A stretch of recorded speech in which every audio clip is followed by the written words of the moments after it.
कैसे हो आप सभी। तो आज हम लेकर आ चुके हैं आपके लिए 2009 की कॉमेडी रिलीज रोमांस वाली मूवी। तो कहानी की शुरुआत में एंड्रयू नाम का बंदा कॉफी शॉप में जाता है जहां लंबी लाइन लगी होती है, मगर कॉफी शॉप वाली एंड्रयू को पहचानती है तो वो लाइन को होल्ड पे डालकर एंड्रयू को पहले कॉफी दे देती है। एंड्रयू कहता है थैंक यू सो मच, तुमने तो आज मेरी जान ही बचा ली, मैं वैसे ही लेट हूँ काम पे जाने के लिए, थैंक्स। फिर वो भागते हुए Rick and Hunt publishing office जाता है जहाँ वो एक स्टाफ से टकरा जाता है और कॉफी छलक जाती है जिससे एंड्रयू का सारा शर्ट गंदा हो जाता है। इसलिए वो दूसरे स्टाफ से उसका शर्ट उतरवा लेता है और फिर जैसे ऑफिस में बॉस की एंट्री होती है तो सामने बैठी एम्प्लॉय बाकी सभी को मैसेज सेंड कर देती है कि बॉस आ गई है, जिससे होता ही है दोस्तों कि वो लोग कुछ भी कर रहे होते हैं और सब कुछ छोड़ छाड़ कर काम में जुट जाते हैं डर के मारे। और फिर हमें पता चलता है कि एंड्रयू की बॉस का नाम मैरी है और एंड्रयू मैरी का पीए है। ऑफिस में मैरी के एंटर करते ही एंड्रयू कहता है गुड मॉर्निंग बॉस, 30 मिनट में आपकी कॉन्फ्रेंस है, स्प्रिंग बुक की मार्केटिंग के रिगार्डिंग, स्टाफ मीटिंग 9 बजे है और आपके इमिग्रेशन लॉयर का भी कॉल आया था। तो इस तरह से इनके बीच थोड़ी सी लेकिन काम की बातचीत होती है और फिर एंड्रयू जाने लग जाता है। तो टेबल पर उसने अपनी बॉस के लिए कॉफी रख दी होती है। दरअसल उसने एक नहीं दोस्तों बल्कि 2 कॉफी ली थी, एक अपने लिए और एक अपनी प्यारी बॉस के लिए। पर अभी उसकी बॉस उसको टोकते हुए कहती है कि ये जूलियन कौन है, वो क्यों चाहती है कि मैं उसे कॉल करूं बताओ, उसने अपना फोन नंबर भी दिया है, जिससे एंड्रयू को ऑकवर्ड फील होता है और वो समझ जाता है कि जूलियन वही कॉफी शॉप पे काम करने वाली लड़की है जो कि भीड़ होने के बावजूद सबसे पहले मुझे कॉफी देती है। फिर भी दोस्तों एंड्रयू सच्चाई बता देता है कि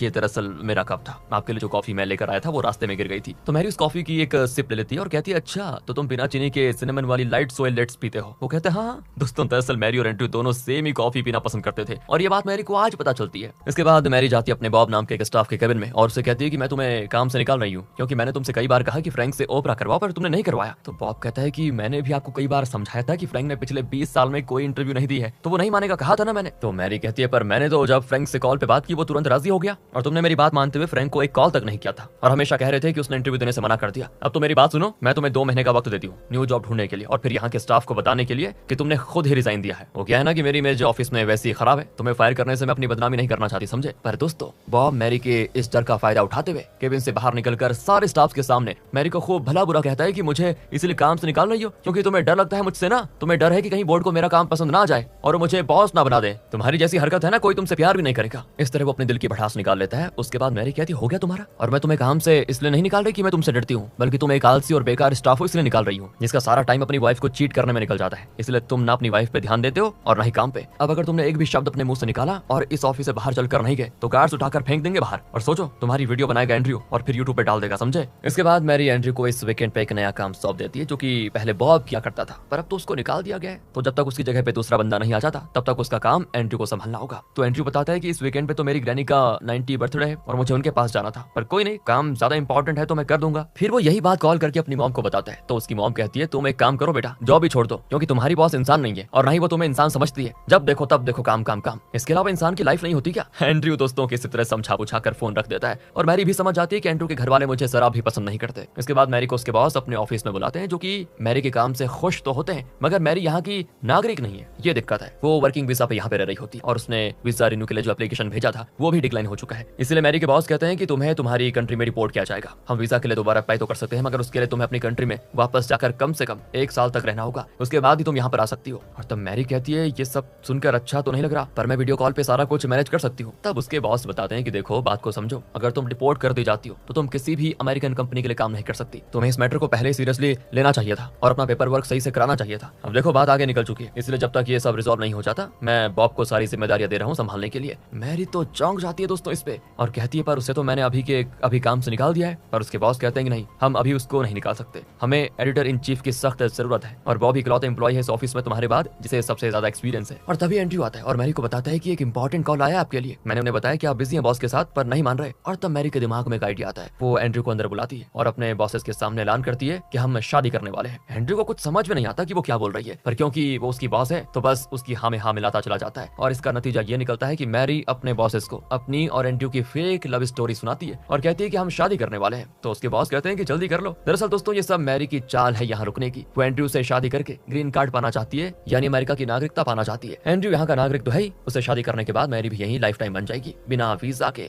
और फिर उड़ते उड़ाते इनकी शादी की खबर बाकी के स्टाफ को भी चली जाती है और वो एंड्रयू का खूब मजाक उड़ाते हैं कि अच्छा हिटलर से शादी करनी है तुम्हें और कोई नहीं मिला क्या, अरे इससे शादी करके लाइफ जानू बनाओगे क्या, रात में भी बेड पे ये लोग काम ही करते रहेंगे बताओ। एंड्रयू दोस्तों इस तरह की बातें सुनकर हो जाता है परेशान और मैरी से कह देता है कि मैं तुमसे शादी नहीं करने वाला, मुझे ये सब सही नहीं लग रहा है। तो मैरी कहती है यही बिल्कुल सही है, इसमें ही हम दोनों की भलाई है क्योंकि अगर मैं मर गई तो दूसरे सेकंड ही बॉब तुम्हें भी निकाल देगा जो कि तुम नहीं चाहोगे। तो मेरी बात मानो, मुझसे शादी करो, डोंट वरी, हम जल्दी डिवोर्स ले लेंगे, फिर हम आराम से इस ऑफिस में बिना किसी रोक टोक के आराम से रहेंगे। फिर दोस्तों अगले दिन दोनों इमिग्रेशन ऑफिस जाते हैं वीजा फाइल करने के लिए। वहाँ उनको मिस्टर गिलबर्ट मिलते हैं, जो कहते हैं कि एक बात बताइए, आप लोग सच में प्यार करते हो या फिर शादी करने का नाटक कर रहे हो? फ्रॉड तो नहीं कर रहे, ताकि मिस मैरी को रिपोर्ट ना किया जाए और वो अपनी एडिटर इन चीफ की पोजीशन को खो ना दे। सुनते ही मैरी समझ जाती है कि जरूर गिलबर्ट का किसी ने कान भरा है यहाँ पे। तो वो कहती है कि देखिए, आपको ये सारी बातें जरूर बॉब ने कही होगी। दरअसल वो हमारे ऑफिस में पहले काम करता था और मैंने उसको काम से निकाला, इसलिए वो मुझसे बदला लेना चाहता है और ये सारी चीजें कर रहा है। तो गिलबर्ट कहता है अच्छा ठीक है, पर वीजा के लिए कुछ स्टेप्स हैं जिनको आपको फॉलो करना होगा। सबसे पहले तो आप दोनों का अलग अलग कमरों में इंटरव्यू लिया जाएगा। हम आपसे कुछ छोटी मोटी बातें पूछेंगे ये जानने के लिए कि क्या सच में आप दोनों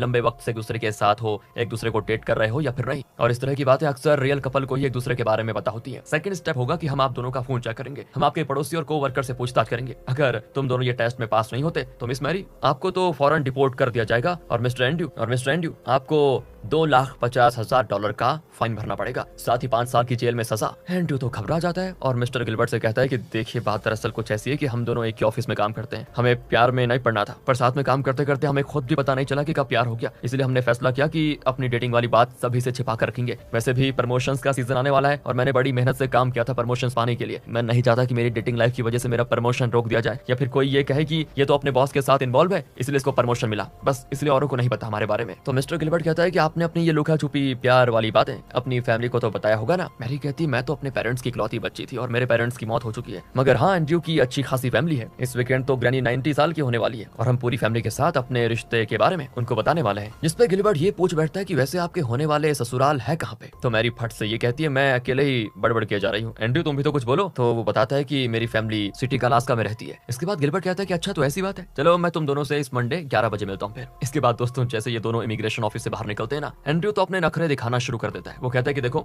अगर हम ये टेस्ट पास नहीं कर पाए तो मुझे 5 साल की जेल की सजा होगी और इतना सारा जुर्माना भी। देखो, इस काम में रिस्क बहुत ही ज्यादा है, तो मुझे इसके बदले एडिटर की पोस्ट चाहिए होगी और साथ ही मैंने जो अपनी बुक की मैन्युस्क्रिप्ट दी है उसे अप्रूव करना होगा और मेरी बुक की 25,000 कॉपीज प्रिंट करनी होगी। मुसीबत में तो दोस्तों गधे को भी बाप बनाना पड़ जाता है, इसलिए मैरी उसकी सारी बातें मान लेती है। इसके बाद एंड्रयू कहता है कि ठीक है, अब अच्छे से मुझे शादी के लिए प्रपोज करो। तो मैरी कह देती है विल यू मैरी मी, पर एंड्रयू कहता है ऐसे नहीं, नील डाउन होकर। मैरी उसको लुक देती है कि मैं तुम्हारी बॉस हूँ और मैंने इस वक्त हीट्स और स्कर्ट पहन के रखा हुआ है, भला मैं नील डाउन कैसे होंगी। मगर एंड्रयू को इन सब से कोई फर्क नहीं पड़ता। फिर क्या था दोस्तों, मैरी को उसकी बात मानकर नील डाउन होकर स्वीटली शादी के लिए प्रपोज करना ही पड़ता है। इसके बाद वो एक्सपेक्ट करती है कि कम से कम ये मेरा हाथ पकड़कर मुझे उठाएगा तो सही, पर वो कहता है एयरपोर्ट पे मिलते हैं और चला जाता है वहां से। अगले सीन में हम इन दोनों को एयरप्लेन पे देखते हैं, जहाँ ये एक बुक पढ़ रहे होते हैं जिसमें लिखा होता है कि इमिग्रेशन वाले क्या क्या सवाल करते हैं। जिसको पढ़कर एंड्रयू कहता है कि इसमें से ज्यादातर सवाल के जवाब तो मैं तुम्हारे बारे में बिल्कुल सही सही दे सकता हूँ, पर मुझे पक्का पता है कि तुम मेरे बारे में कुछ नहीं जानती, इसलिए तुम्हारे पास सिर्फ 2 दिन है मुझे अच्छे से जानने के लिए। फिर ये दोनों जब एंड्रयू के टाउन पहुंच जाते हैं तो एयरपोर्ट पर ही एंड्रयू की मॉम और ग्रैनी उसका इंतजार कर रहे होते हैं। एंड्रयू भागकर उनसे गले मिलता है। ग्रैनी कहती है जरा लड़की को भी तो देखने दो,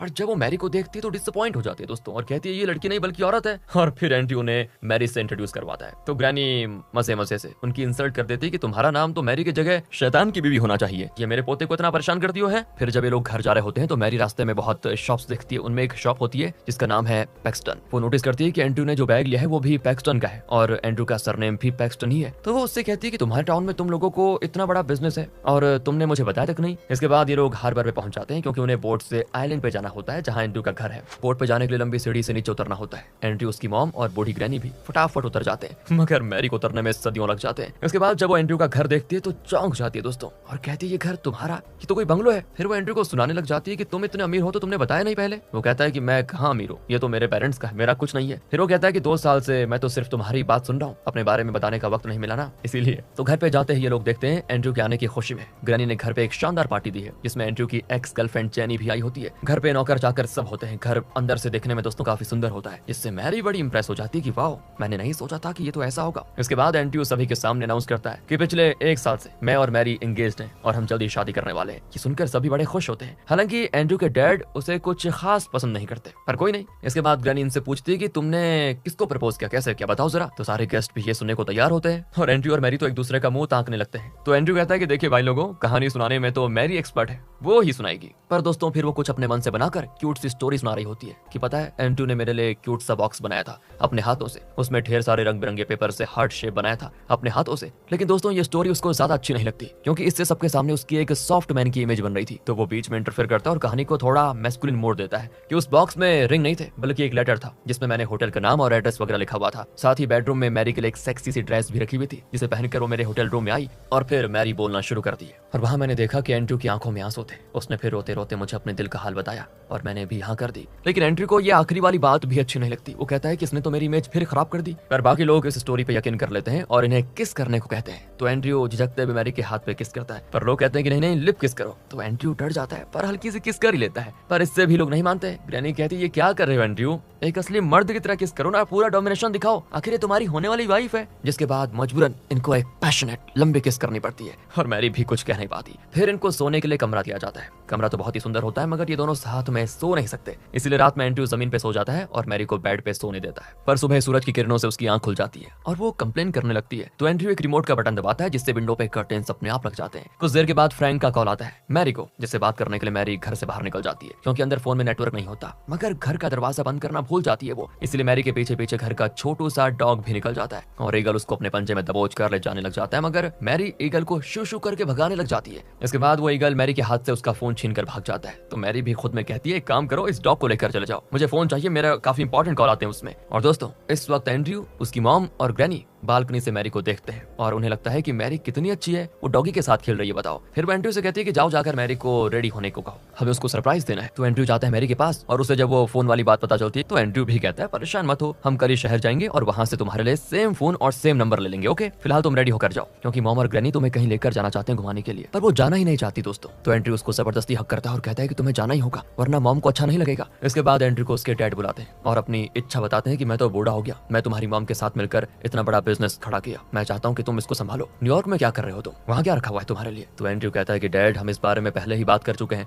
मुझे बिजनेस वगैरह नहीं करना, मैं वहाँ आराम से ऑफिस में बैठकर बुक्स पढ़ने में खुश हूँ। दूसरी ओर मैरी को एंड्रयू की मॉम और ग्रैनी लेकर जाती है दोस्तों एक ऐसे बार में जहाँ पे एक मस्कुलर आदमी बिल्कुल कम कपड़ों में डांस कर रहा होता है और ये खास औरतों के लिए होता है, मतलब ये बार खास औरतों के लिए है। ग्रैनी उस आदमी से कहकर मैरी को सीड्यूस करने को कहती है और ये सब इनके लिए नॉर्मल बात होती है मगर मैरी थोड़ा अनकंफर्टेबल फील करती है। वो जब यहाँ से जाती है तो दूर से ही ये लोग देखते हैं कि एंड्रयू गुस्से में पेड़ काट रहा है। घर के अंदर आने पे एंड्रयू की मॉम अपने हस्बैंड से बहस करने लग जाती है कि अब आपने एंड्रयू से क्या कह दिया कि वो इतने गुस्से में लकड़ी काट रहा है, एक तो वो इतने सालों के बाद घर आया और आपने उसका मूड ऑफ कर दिया, बताओ अगली बार पता नहीं कब आएगा वो। इनका फैमिली ड्रामा देखकर मैरी तो साइड होना ही बेहतर समझती है। वो चली जाती है शावर लेने के लिए मगर वो टॉवल ले जाना भूल गई होती है। कुछ देर में एंड्रयू भी पसीने से तरबतर होकर आता है और बालकनी में जाकर कपड़े उतारने लगता है। उसने कान में ईयरफोन लगा रखे होते हैं जिसमें वो गाना सुनता है, इसलिए उसे मैरी की आवाज नहीं आती जो कि वॉशरूम से बाहर निकल रही होती है टॉवल लेने के लिए। पर घर का छोटू सा डॉग उसको तंग करने लगता है। उससे बचने के लिए मैरी भागती है और जाकर सीधा एंड्रयू से टकरा जाती है। दोनों इस वक्त बिना कपड़ों के होते हैं और वो भी एक दूसरे के ऊपर, इससे दोनों शर्मिंदा हो जाते हैं और जल्दी से अपनी आंखें बंद करके साइड हो जाते हैं। मैरी खुद को चादर से कवर करती है और वो भी जल्दी से कपड़े पहन लेता है। फिर रात में दोनों काफी ऑकवर्ड फील करते हैं, इसलिए माहौल को थोड़ा नॉर्मल बनाने के लिए मैरी एंड्रयू को अपने बारे में बताती है, मतलब अपने बचपन के बारे में, अपने पेरेंट्स की डेथ के बारे में और ये भी कि उसने लास्ट 2 साल से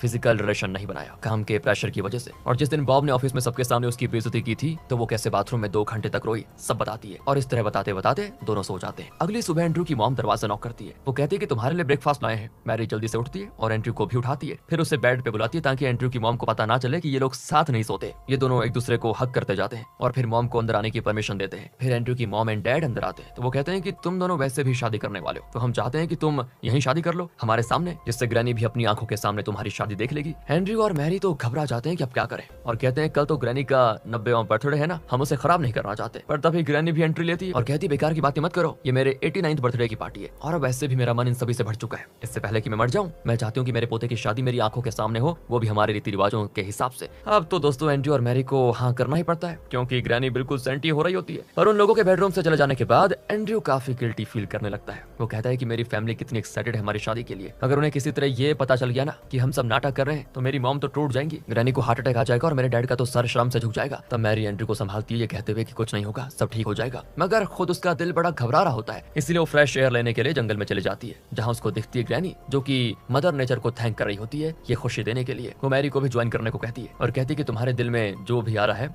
मदर नेचर से कहो और नाचो खूब एंजॉय करके। जब वो खुलकर नाचने लगती है तभी वहाँ पर एंड्रयू आ जाता है और बताता है कि तुम्हारा फोन ऑर्डर किया था मैंने, वो आ गया है, चलो शहर से ले आते हैं। दोनों बोट से शहर जाते हैं पैक्सटन चैनल स्टोर में, जहाँ मैरी को दोस्तों वही बार वाला डांसर मिल जाता है जिसने अपने नंगे नाच से मैरी को ट्रॉमेटाइज्ड कर दिया था। और भगवान का शुक्र है कि वो अभी कपड़े वगैरह पूरे पहना होता है। मैरी उससे दूरी बनाई जाती है पर फिर जब ये लोग फोन वगैरह ले लेते हैं तभी मॉम और ग्रैनी आ जाते हैं, मैरी को अपने साथ थोड़ी देर के लिए लेकर जाते हैं। दरअसल ग्रैनी उसको अपने ब्यूटीक शॉप में लेकर जाती है। वहाँ वो मैरी को अपनी माँ के हाथों की बनी हुई वेडिंग ड्रेस ट्राई करवाती है, जो कि मैरी को बड़ा लूज हो रहा होता है। तो ग्रैनी उसका नाप लेती है और कहाँ से टाइट करना है सब देखती है। इसके बाद वो मैरी को अपना खानदानी लॉकेट देती है, जो कि उनकी फैमिली में 150 सालों से है। अब मैरी वो लेने से मना कर रही होती है, पर ग्रैनी उसको डांटते हुए कहती है बड़ों की दी हुई चीज को मना नहीं करते। ग्रैंड पेरेंट्स अपने ग्रैंड चिल्ड्रन को अपनी चीजें देना पसंद करते हैं बेटा। इससे उन्हें लगता है कि अगर हम मर भी गए तो चीजें जिंदा रहेंगी यादों के तौर पर। जिससे मैरी थोड़ा इमोशनल हो जाती है। उसे बुरा भी लग रहा होता है कि हम लोग इनके साथ कितना गलत कर रहे हैं झूठ बोल के। इसलिए वो परेशान होकर बैठ जाती है बोट पे एंड्रयू के पहले ही और उसका इंतजार करती है। मैरी बहुत ही फास्ट बोट चलाती है दोस्तों और दूर निकल जाती है। एंड्रयू उससे पूछने की कोशिश करता है कि आखिर क्या हुआ, तुम ऐसा बिहेव क्यों कर रही हो। तो वो बताती है देखो,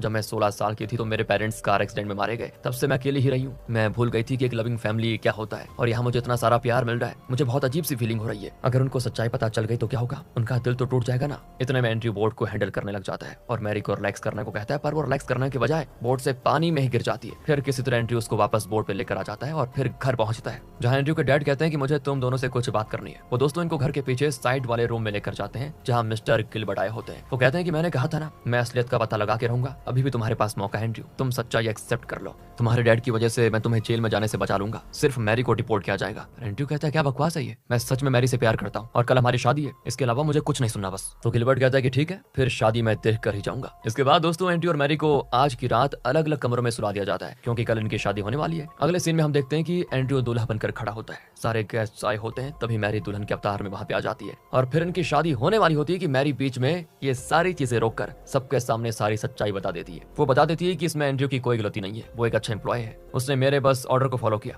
पर मेरा दिल गवाह नहीं हो रहा कि इतनी प्यारी फैमिली को धोखा दे दूं, इसलिए मैं आप सभी से तहे दिल से माफी मांगती हूँ और अलविदा लेती हूँ, कहकर मैरी जल्दी से घर भाग जाती है। और वहां वो एंड्रयू के लिए एक लेटर लिखती है और साथ ही उसकी ग्रैनी की शादी वाली ड्रेस और नेकलेस भी वहां रख देती है। फिर वो मिस्टर गिलबर्ट के साथ न्यूयॉर्क के लिए निकल जाती है। इधर एंड्रयू के डैड अपने बेटे पे चिल्लाते हैं, जबकि एंड्रयू को तो अभी मैरी को रोकने जाना था। मैरी ने जो शौक दिया था, अब इस बाप बेटे की बहस को देखकर ग्रैनी को हार्ट अटैक आ जाता है दोस्तों। इसलिए उनको तुरंत ही प्राइवेट प्लेन से ऑक्सीजन वगैरह लेकर अलास्का ले जाया जाता है। तो बीच रास्ते में वो अपना ऑक्सीजन मास्क हटाकर एंड्रयू और उसके डैड से कहती है कि आपस में घुल मिल कर रहो और मुझे इस ऑक्सीजन की जरूरत नहीं है, मुझे ऐसे अच्छा लग रहा है। तब उसके घर वाले समझ जाते हैं कि ग्रैनी तो नाटक कर रही थी दोस्तों। ग्रैनी कहती है और क्या करती, तुम लोग तो आपस की बहसबाजी में इतना टाइम वेस्ट कर देते हो, इतने में हमारी बहू निकल जाएगी, रोको उसको। दरअसल ग्रैनी को एंड्रयू की आंखों में मैरी के लिए प्यार दिख गया था, इसलिए ये लोग जल्दी से एयरपोर्ट पहुंच जाते हैं अलास्का के, मगर तब तक लेट हो जाती है। मैरी की एयरलाइन निकल चुकी थी।